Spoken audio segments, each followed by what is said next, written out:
Кече-кечинде 2 жаштагы уулун 5-кабаттан ыргытып жиберген кылмышкер ата Леонид Кудрявцев кармалды. Бул тууралуу 24 урук басылмасы жазып чыкты.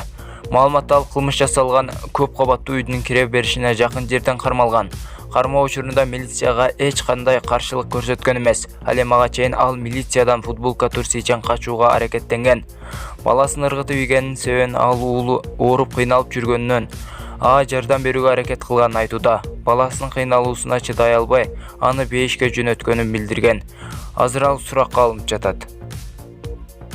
Видеого лайк басып, жана каналыбызга эң туура жазылуучуларыбыздын катарына кошулуп, подписаться деген кнопканы басып, оң жак жагындагы коңгуроочону баса кетиңиздер. УКМКнын кызматкерлери Бишкекте 15 вебкам студиясын тармагын уюштурган кылмыштуу топтун мүчөлөрүн кармашты.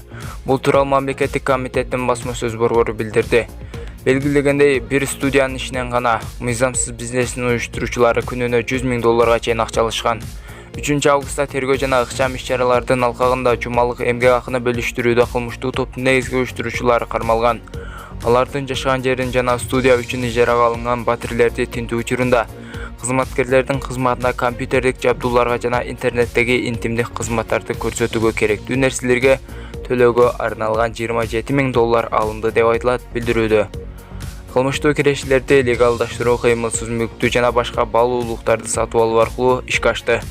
Кылмыштуу кирешилерди алдоодогу шектүү катары УКМКнын ИФСине тармактын башкы уюштуруучусу орнотулган. УКМК акыркы жылдары республикада веб-камера индустриясы тездик менен күч алып, кирешеси жогору кыздары өзүнө тартып жатканын байкады. Акыркысы шантаж жана коркутууларга туш болгон жумуш берүүчүлөрдүн багымтасына айланат.